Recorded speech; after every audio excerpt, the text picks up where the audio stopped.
നമുക്ക് ക്വസ്റ്റ്യൻ നോക്കാം. അമോണിയ അല്ലെങ്കിൽ അതിൻ്റെ വേറൊരു പേരാണ് R717 is works between 2 bar and 12 bar. The liquid refrigerant enters the expansion valve at 25 degrees Celsius.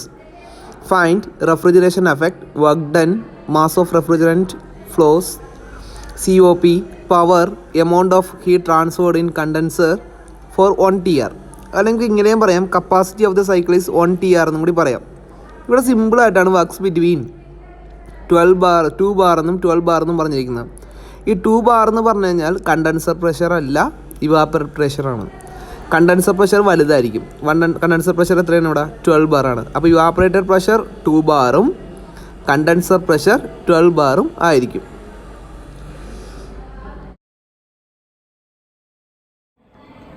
ഈ ക്വസ്റ്റ്യനിലെ തന്നിരിക്കുന്നത് evaporated pressure 2 bar condenser pressure 12 bar ആണ്.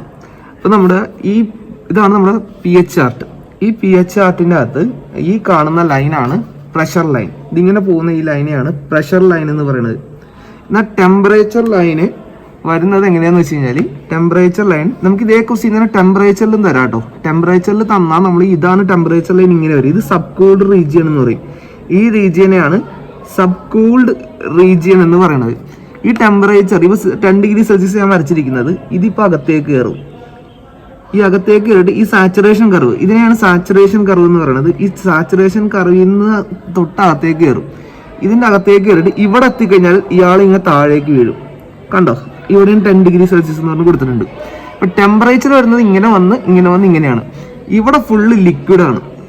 ഓർക്കുക, ഇവിടെ ഫുള്ള് ലിക്വിഡാണ്. ഇവിടെ ഫുൾ ലിക്വിഡ് പ്ലസ് ഗ്യാസ് ആണ്. ഇവിടെ ഫുൾ ഗ്യാസ് ആണ്. ഇത് സൂപ്പർ ഹീറ്റഡ് റീജിയൻ എന്ന് പറയും. എങ്ങാനും നമ്മുടെ ക്വസ്റ്റ്യനിൽ സൂപ്പർ ഹീറ്റഡ് എന്ന് പറഞ്ഞാൽ നമ്മുടെ ഡ്രോയിങ് ഇങ്ങോട്ട് വരും. സബ് കൂൾഡ് എന്ന് പറഞ്ഞു കഴിഞ്ഞാൽ ഇങ്ങോട്ട് വരും. ഇനി വെറും ഡ്രൈ എന്ന് പറഞ്ഞു കഴിഞ്ഞാൽ ഈ കർവിൽ മുട്ടും. ഈ ക്വസ്റ്റ്യനിൽ നമുക്ക് ഡ്രൈ എന്ന് പറയും. ഒന്നും പറഞ്ഞില്ലെങ്കിലും നിങ്ങൾ ഡ്രൈ ആയിട്ട് എടുക്കുക. എന്നാൽ വെറ്റ് എന്ന് പറയുകയാണെങ്കിൽ നിങ്ങൾ ഈ ഡ്രോയിങ് ഇവിടെ നിന്ന് സ്റ്റാർട്ട് ചെയ്യും. അപ്പം ഇവിടെ നമ്മൾ എന്താണ്, ഡ്രൈ ആണ്, ഒന്നും പറഞ്ഞിട്ടില്ല. അപ്പോൾ നമ്മൾ ഇവിടെ നിന്ന് ഈ ഡ്രോയിങ് സ്റ്റാർട്ട് ചെയ്യണം. ഇവിടെ നമുക്ക് ക്വസ്റ്റ്യനിൽ തന്നിരിക്കുന്ന ഗിവൺ ഡേറ്റാസ് പ്രഷറും 2 പ്രഷറാണ്. ഒന്ന് കണ്ടൻസർ പ്രഷറും മറ്റൊന്ന് ഇവാപ്പറേറ്റഡ് പ്രഷറുമാണ്. പിന്നെ ഡ്രൈ എന്നാണ് പറഞ്ഞിരിക്കുന്നത്. ഡ്രൈ അല്ലെങ്കിൽ ഒന്നും പറഞ്ഞില്ലെങ്കിൽ നമ്മൾ ഇതിനെ സിമ്പിൾ സാച്ചുറേഷൻ സൈക്കിൾ എന്ന് പറയുന്നത്. ഒന്നും പറഞ്ഞില്ലെങ്കിൽ നമ്മൾ ഡ്രൈ ആയിട്ട് തന്നെ എടുക്കാം. പിന്നെ ഞാൻ എന്താ ചേഞ്ച് ചെയ്യുന്നത്, ഈ 12 ബാറിൽ വെച്ചുകൊണ്ട് ഞാൻ എൻ്റെ horizontal line, pressure line horizontal ആണല്ലോ, ഞാനിവിടെ വരച്ചു. ഫസ്റ്റ് ലൈൻ വരച്ചു. ഇനി ഈ ലൈൻ ഇവിടെ കിടക്കട്ടെ. ഇനി നമുക്കുള്ളത് കണ്ടൻസറിൻ്റെ ലൈനാണ്. കണ്ടൻസർ പ്രഷറിൻ്റെ ലൈൻ എത്ര ബാറാണ്? നമുക്ക് 12 bar ആണ്. അപ്പോൾ 12 ബാറിനെ നേരെ ഞാനിവിടെ വെക്കുകയാണ്. 12 ബാറിനെ നേരെ വെച്ചിട്ട് ഞാൻ ഇതും വേണം വരച്ചു. ഈ കർവിൻ്റെ അകത്തേക്ക് വരച്ചാൽ മതി കേട്ടോ. ഈ കർവിൻ്റെ അകത്തേക്ക് വരക്കുക. അത് കഴിഞ്ഞിട്ട് നമുക്ക് എക്സ്റ്റെൻഡ് ചെയ്താൽ മതി. ഇനി ഇവിടെ പറഞ്ഞിരിക്കുന്ന കണ്ടീഷൻ സാച്ചുറേഷൻ എന്നാണ് പറയുന്നത്. സാച്ചുറേഷൻ എന്ന് പറഞ്ഞാൽ നമ്മൾ ഇതാണ് സാച്ചുറേഷൻ കർവാണ് ഈ കർവ്. ഈ കർവിൽ ഈ മുട്ടിയ പോയിന്റാണ് നമ്മൾ 1 കൊടുക്കുന്നത്. ഓർത്തിരിക്കാം, ഇത് സിമ്പിൾ വേപ്പർ കംപ്രഷൻ സൈക്കിൾ എന്ന് പറഞ്ഞാലും ഇതാണ് ഈ പോയിന്റ്, 1 എന്ന് പറഞ്ഞ പോയിന്റ്. ഈ 1 ഇവിടെ. ഇനി ഈ 1ൽ നിന്ന് നമ്മൾ വരയ്ക്കേണ്ടത് ഈ പോയ ലൈനെയാണ് എൻതാൽപ്പിയുടെ കോൺസ്റ്റന്റ് എൻട്രോപ്പി ലൈൻ എന്ന് പറയുന്നതാണ്. Constant entropy line. ഈ 1 to 2 പ്രോസസ് എൻട്രോപ്പി കോൺസ്റ്റന്റ് ആണ്. എൻട്രോപ്പി എന്ന് പറഞ്ഞാൽ എസ് കോൺസ്റ്റന്റ് ആയിട്ടുള്ള പ്രോസസ്സാണ്. ഇതാണ് കംപ്രഷൻ. ഈ കംപ്രഷൻ നമ്മൾ എവിടെയാണോ ഈ പോയിന്റ് മുട്ടിയിരിക്കുന്നത് അവിടെ ഏത് കർവാണോ ഉള്ളത് അതിന് പാരലലാക്കിക്കൊണ്ട് ഈ കർവ് ഇങ്ങനെ വരക്കുക. ഈ കർവ് ഇങ്ങനെ വരച്ച് ഇങ്ങോട്ട് നീട്ടി കിട്ടും, ഒരു കുഴപ്പമില്ല. ഇനി നിങ്ങൾ എന്താ ചെയ്യേണ്ടതെന്ന് വെച്ച് കഴിഞ്ഞാൽ ഇവിടെ വരച്ച് നിർത്തിയ നമ്മൾ പ്രഷർ ലൈൻ ഇല്ലേ, ആ പ്രഷർ ലൈനെ ഇങ്ങോട്ടേക്കൊന്ന് എക്സ്റ്റെൻഡ് ചെയ്യുക. എക്സ്റ്റെൻഡ് ചെയ്യുമ്പോൾ ഇവർ രണ്ടുപേരും മീറ്റ് ചെയ്യുന്ന ഒരു പോയിന്റ് ഇല്ലേ, അവിടെയാണ് കംപ്രഷൻ അവസാനിക്കുന്നത്. That is end point of compression. അപ്പോൾ ശരിക്കും നമ്മുടെ ബിഫോർ കംപ്രഷൻ ഡ്രൈ ആയത് കാരണം ആഫ്റ്റർ കംപ്രഷൻ സൂപ്പർ ഹീറ്റഡ് ആയിരിക്കും. കാരണം ഇവിടെ നിന്ന് ഇങ്ങോട്ടായിരിക്കുമല്ലോ ഇത് വന്നിരിക്കുന്നത്. ഇനി 1 to 2 കംപ്രഷൻ ആണ്. ഇനി 2 കഴിഞ്ഞാൽ കണ്ടൻസറിൽ കൂടിയുള്ള യാത്രയാണ്. ഈ കണ്ടൻസറിൽ കൂടിയുള്ള യാത്ര ശരിക്കും ഇവിടെ അവസാനിക്കേണ്ടതായിരുന്നു.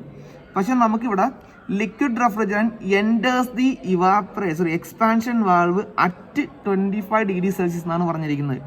ശരിക്കും നമ്മൾ സിമ്പിൾ വേപ്പർ കംപ്രഷൻ സൈക്കിൾ ആണെങ്കിൽ ഇവിടെ വെച്ച് നമുക്ക് അവസാനിക്കേണ്ടതായിരുന്നു. ഈ ക്വസ്റ്റ്യൻ ഇങ്ങനെ അവസാനിക്കേണ്ടതായിരുന്നു. പക്ഷേ ഇങ്ങനെ അവസാനിച്ചെങ്കിൽ ഇവിടുത്തെ ടെമ്പറേച്ചർ എത്രയാണെന്ന് നമുക്ക് നോക്കാം. ഇവിടുത്തെ ടെമ്പറേച്ചർ ഞാൻ ഇവിടെ വെർട്ടിക്കലായിട്ട് വരക്കുവാണെങ്കിൽ നമുക്കിവിടെ കിട്ടുന്ന ടെമ്പറേച്ചർ ഏകദേശം 33 ഡിഗ്രി സെൽഷ്യസ് കിട്ടുന്നുണ്ട്. അപ്പോൾ ഇവിടെ തന്നിരിക്കുന്ന ക്വസ്റ്റ്യൻ അനുസരിച്ച് നമുക്ക് ഇവിടെ 33 ഡിഗ്രി സെൽഷ്യസിലല്ല ഇതിൻ്റെ അകത്തേക്ക് കയറേണ്ടത്. നമുക്ക് കയറേണ്ടത് എത്ര ഡിഗ്രി സെൽഷ്യസിലാണ്? 25 ഡിഗ്രി സെൽഷ്യസിലാണ് കയറേണ്ടത്. അപ്പോൾ ഈ 25 ഡിഗ്രി സെൽഷ്യസിൽ കയറുന്നത് കാരണം നമ്മൾ ഈ സ്റ്റെപ്പ് നമുക്കിവിടെ വേണ്ട. അപ്പോൾ നമ്മൾ എന്താ ചെയ്യണം? ഈ ലൈൻ സിമ്പിൾ സാച്ചുറേഷൻ കർവിൻ്റെ ലൈനാണ്. ഞാനിവിടെ ഇതിനെ ഒന്നും കൂടി 25 ഡിഗ്രി സെൽഷ്യസ് വരെ എക്സ്റ്റെൻഡ് ചെയ്യണം.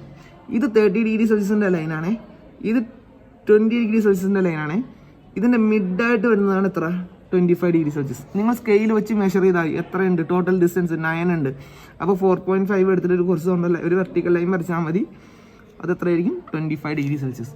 ഈ 25 ഡിഗ്രി സെൽഷ്യസിൽ നിന്ന് നിങ്ങൾ ഒരു ലൈൻ ഇങ്ങോട്ട് വെറുതെ വരച്ചിടുക. ഇതാണ് ശരിക്കും ആ പ്രോസസ്സിൻ്റെ ലൈൻ. ഇനി ഈ പ്രഷർ ലൈനെ കൊണ്ടുവന്നിട്ട് ഇവിടെ മീറ്റ് ചെയ്യിക്കുക.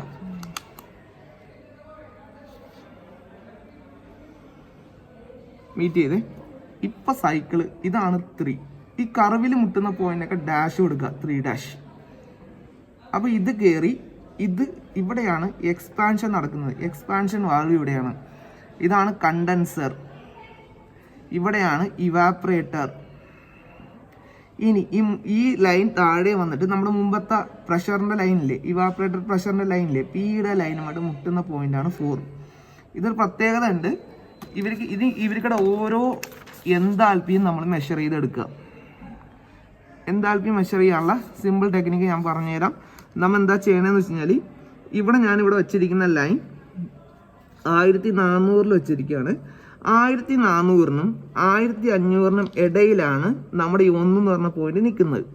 അപ്പോൾ ഈ 1 എന്ന് പറഞ്ഞ പോയിന്റ് ഇവിടെ നിൽക്കുന്നത് കാരണം നമ്മൾ എന്ത് ചെയ്യുമെന്ന് വെച്ച് കഴിഞ്ഞാൽ ഇവിടെ നിന്നും 1400-നും എത്ര ഡിസ്റ്റൻസ് ഇങ്ങോട്ടേക്ക് നീങ്ങിയിരിക്കുന്നു ആ പോയിന്റ് നമ്മൾ അതുവരെയുള്ള എന്താൽപ്പി കണ്ടുപിടിച്ച് കഴിഞ്ഞാൽ 1400-നോടൊപ്പം അതിനെ പ്ലസ് ചെയ്താൽ നമുക്ക് 1ന്റെ ആൻസർ കിട്ടും.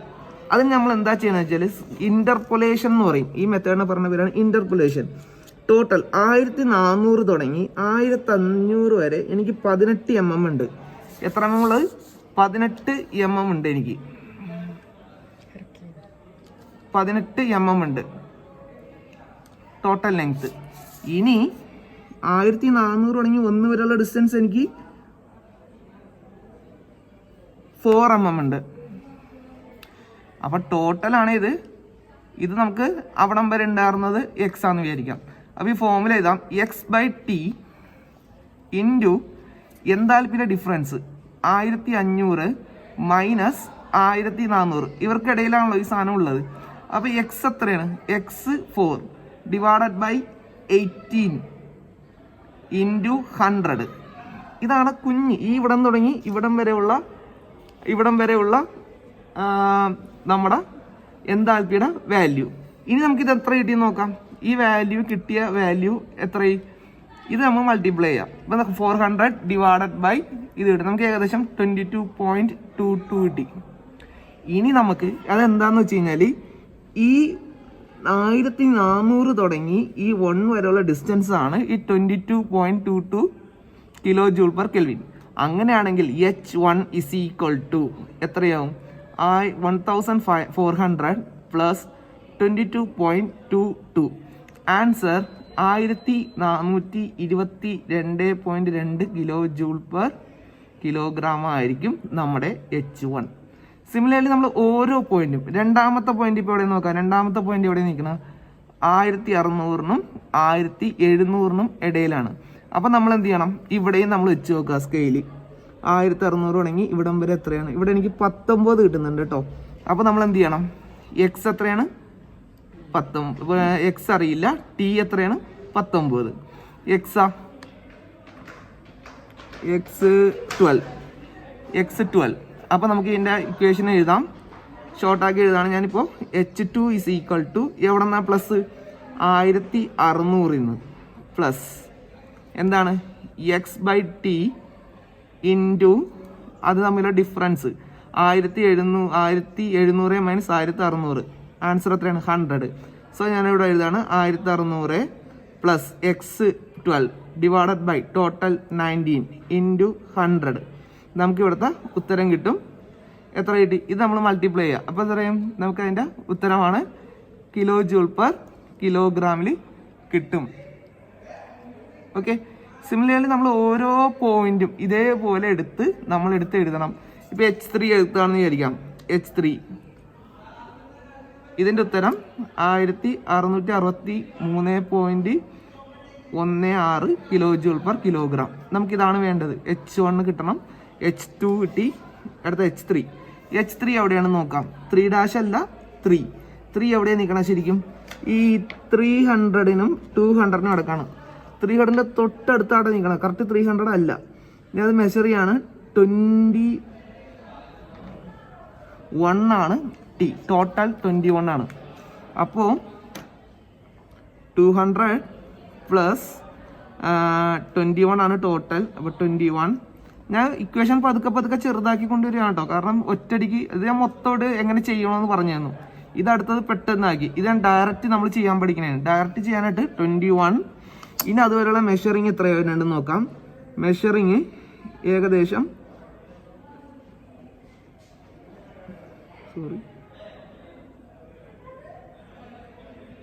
21 അല്ല കേട്ടോ, 18 ആണ്. 18 മറ്റേ ഡിസ്റ്റൻസ് 17 × 100. അപ്പം നമുക്ക് H3 കിട്ടും. ഈ H3യുടെ ആൻസർ തന്നെയാണ് H4-നും. ശ്രദ്ധിക്കാം, H3യുടെ ആൻസർ തന്നെയാണ് H4-നും. അതിൻ്റെ answer 294.44 kilo joule per kilogram. നമുക്കിപ്പോൾ കിട്ടിയത് ആരൊക്കെയാണ്? ഈ എൻതാൽപ്പി കിട്ടി,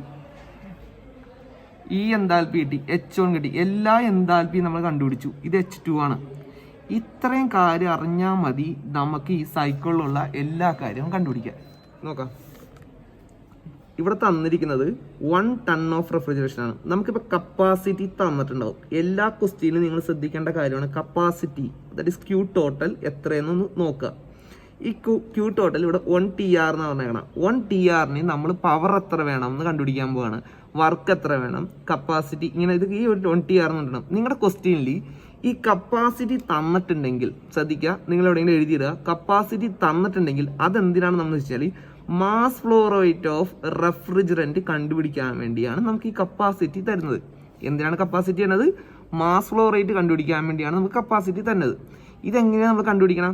ആദ്യം ഒരു ക്വസ്റ്റ്യൻ ചോദിക്കുകയാണ്. റെഫ്രിജറേഷൻ എഫക്റ്റ്, ശ്രദ്ധിക്കാം, റെഫ്രിജറേഷൻ എഫക്റ്റ് പെർ kg എന്താണെന്ന് ചോദിക്കുകയാണെന്ന് വിചാരിക്കാം. റെഫ്രിജറേഷൻ എഫക്റ്റ് പെർ kg എന്ന് വെച്ചാൽ ഞാനിപ്പോൾ കിലോഗ്രാം കൊണ്ട് ഗുണിക്കുന്നില്ല. റെഫ്രിജറേഷൻ എഫക്റ്റ് എങ്ങനെ കണ്ടുപിടിക്കാം? നമ്മൾ ചാർട്ടിലേക്ക് നോക്കാം. ഞാൻ പറഞ്ഞു നമ്മുടെ റെഫ്രിജറേറ്റർ അല്ലെങ്കിൽ ഇവാപ്പറേറ്റർ നിൽക്കുന്നത് 1-നും 4-നും ഇടക്കാണെന്ന് പറഞ്ഞു. So that's value is H1 minus H4 ആയിരിക്കും. എന്താണ്?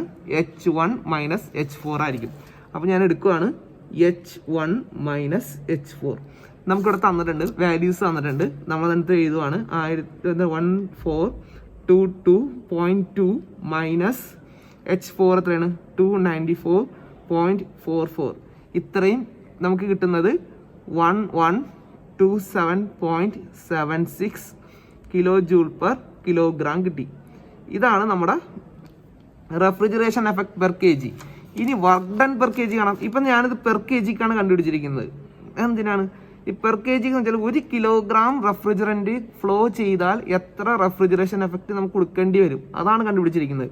ഇനി നമുക്കറിയാലോ കപ്പാസിറ്റി എന്ന് പറഞ്ഞു കഴിഞ്ഞാൽ capacity that's Q total. Formula എന്താണെന്ന് വെച്ച് കഴിഞ്ഞാൽ m dot refrigerant into H1 minus H4 ആണ്. ഇതിൻ്റെ അകത്ത് നമുക്ക് H1 മൈനസ് H4 കണ്ടുപിടിച്ച് കഴിഞ്ഞു. ഇനി എന്ത് ചെയ്യാം? ക്യൂ ടോട്ടൽ അറിയാം. ഈ Q total 1 ton of refrigeration ആണ് പറഞ്ഞിരിക്കുന്നത്. ഈ 1 ടൺ ഓഫ് റെഫ്രിജറേഷന് 1 TRന് 2 വാല്യൂ ഉണ്ട്. രണ്ടല്ല, നമുക്ക് കുറേ വാല്യൂ ഉണ്ട്. നമുക്കിപ്പോൾ സിമ്പിളായിട്ട് നമ്മൾ പ്രോബ്ലം ചെയ്യുന്ന 2 കാര്യത്തിലാണ് 210 കിലോ ജൂൾ പെർ മിനിറ്റ് എന്നും നീ ഇതാണ് സബ്സ്റ്റിറ്റ്യൂട്ട് ചെയ്തെങ്കിൽ നിന്റെ മാസ് കിട്ടുന്നത് കിലോഗ്രാം പെർ മിനിറ്റിലായിരിക്കും. Or 3.5 kilo joule per second. ഇതിനെ കിലോ വാട്ട് എന്നും പറയാം. ഇതിനെന്താ പറഞ്ഞാൽ കിലോ വാട്ട് എന്നും കൂടി പറയാം. ഇതിലാണ് നീ സബ്സ്റ്റിറ്റ്യൂട്ട് ചെയ്യുന്നതെങ്കിൽ ക്യൂ ടോട്ടലി നിനക്ക് കിട്ടുന്ന mass flow rate kilogram per സെക്കൻഡിലായിരിക്കും. നമുക്കിപ്പോൾ എങ്ങനെ ഇത് സബ്സ്റ്റിറ്റ്യൂട്ട് ചെയ്യാം? അപ്പം ഞാനിപ്പോൾ മാസ് ഓഫ് റെഫ്രിജറൻ്റ് എന്നാണ് നമുക്ക് കിട്ടേണ്ടത് is equal to Q total divided by H1 minus H4. ഇനി ക്യൂ ടോട്ടൽ ഞാനിപ്പോൾ 210 ചെയ്യാണ്. 210 ഡിവൈഡഡ് ബൈ 1127.76 ചെയ്യുകയാണ്. ഇപ്പം ഞാൻ പറഞ്ഞു ഇതിൻ്റെ ഉത്തരം എന്തിലായിരിക്കും? Kilogram per മിനിറ്റിലായിരിക്കും. നമുക്ക് നോക്കാം അതിൻ്റെ ആൻസർ എത്ര കിട്ടി നോക്കാം. 0.186 കിലോഗ്രാം പെർ മിനിറ്റ്. ഇനി ഇതാണ് നമുക്ക് മാസ് ഓഫ് റെഫ്രിജറേഷൻ കിട്ടി. ഞാൻ 2 കാര്യങ്ങൾ ഇതിനകത്ത് കണ്ടുപിടിക്കാൻ പഠിപ്പിച്ചു തന്നു. എന്തൊക്കെയാണ്?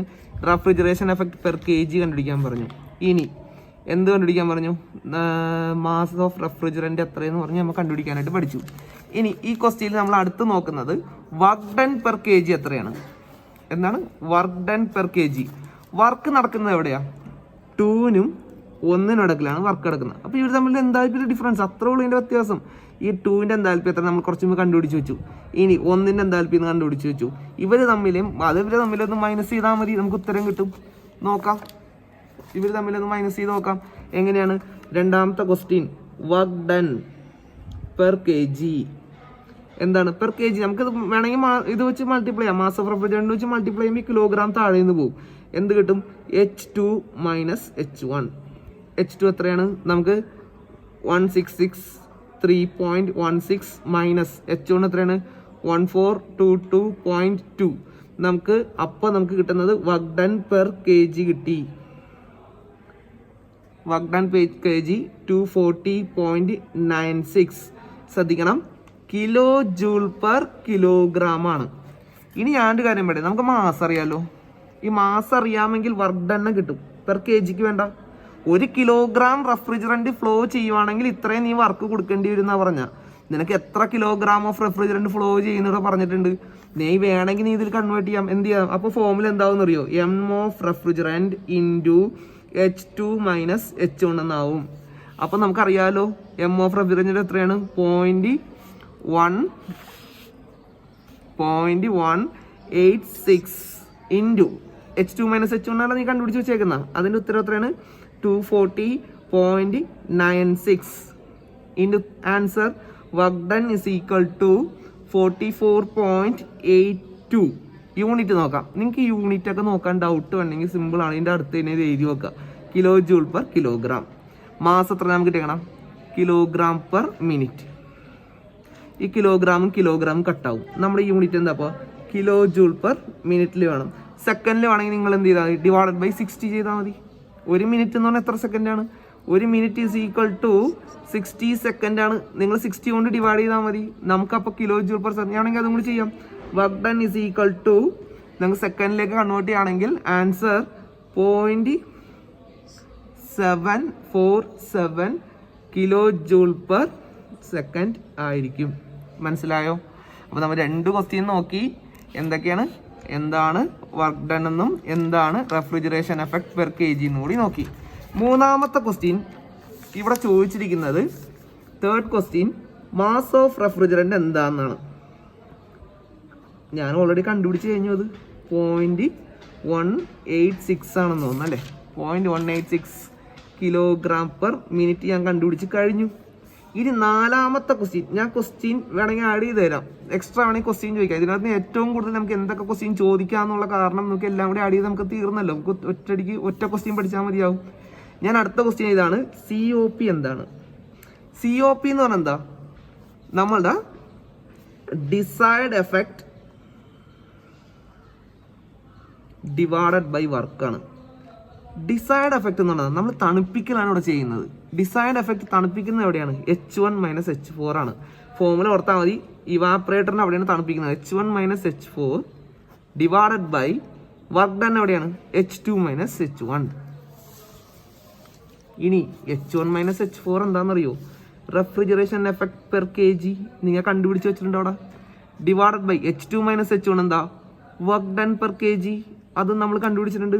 So COP is equal to എന്താണ് refrigeration effect per kg? Refrigeration effect per kg നമ്മളിവിടെ കണ്ടുപിടിച്ച് വെച്ചേക്കുന്നത് 1127.76 divided by work done per kg 240.96. ഇങ്ങനെ ചെയ്തില്ലെങ്കിൽ നിങ്ങൾ എന്ത് ചെയ്താൽ മതി, H1ന്റെ വാല്യൂ എന്താണ്, H4ന്റെ വാല്യൂ എന്താണ്, H2ന്റെ വാല്യൂ എന്താണ്, H1ന്റെ വാല്യൂ എന്താണെന്ന് വെച്ചാൽ നമ്മൾ സബ്സ്റ്റിറ്റ്യൂട്ട് ചെയ്യുക, നമുക്ക് കിട്ടും.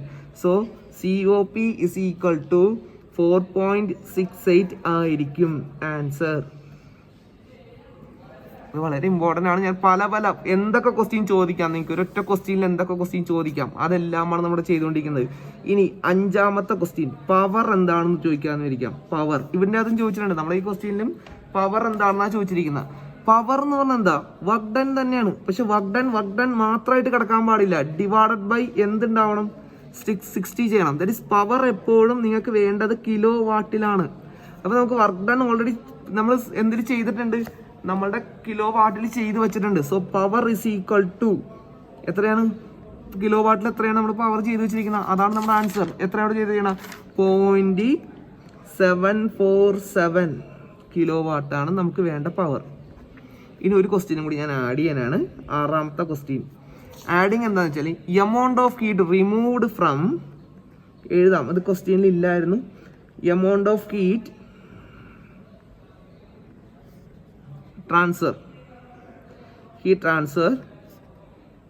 ഇൻ കണ്ടൻസർ എങ്ങാനും ചോദിച്ചാലോ, നമ്മൾ കണ്ടൻസറിൻ്റെ അകത്തുള്ള ഹീറ്റ് ട്രാൻസ്ഫർ എന്താണെന്ന്. ഒന്നുമില്ല മക്കളെ, ഈ H2 - H3. കണ്ടൻസർ എവിടെയാണ്, 2നും 3നും എവിടെയാണ്. അപ്പോൾ ദാറ്റ് ഈസ് കണ്ടൻസറിന്റെ ഹീറ്റ് ട്രാൻസ്ഫർ ഞാൻ QC എന്ന് എഴുതുകയാണെന്ന് വിചാരിക്കാം. QC is equal to, ഇത് യൂണിവേഴ്സിറ്റിയിൽ ഒരു പ്രാവശ്യം ചോദിച്ചിട്ടുണ്ട്. അപ്പോൾ ഞാൻ എഴുതാണ് H2 - H3 ആയിരിക്കും ഇത് റിമൂവ് ചെയ്ത ഹീറ്റ്. ഇത് പെർ കിലോ ജൂൾ പെർ കിലോഗ്രാമിലായിരിക്കും. നമുക്ക് മാസ് ഫ്ലോ റേറ്റ് ഇട്ടുകയാണെങ്കിൽ നമുക്ക് എന്താവും, QC is equal to m dot refrigerant into H2 - H3 ആയിരിക്കും. That is QC is equal to m dot refrigerant എത്രയാണ്, 0.186 ഇൻറ്റു H2 എത്രയാണ്, നമ്മുടെ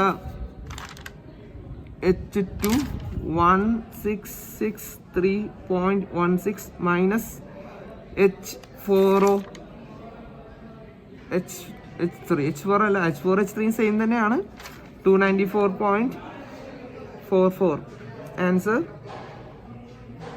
QC is equal to something kilo joule per മിനിറ്റിൽ കിട്ടും, 254.58 kilo joule per minute. ശ്രദ്ധിക്കുക, നമ്മൾ മൊത്തം 6 question ചെയ്തു. First question refrigeration effect per kg, second question work done per kg, third question mass flow rate of refrigerant, അടുത്ത COP, 5 power, 6 amount of heat transfer in condenser നോക്കി. Okay, വളരെ important ആയിട്ടുള്ള ഒരു question ആണ് ഇത്, പഠിക്കുക.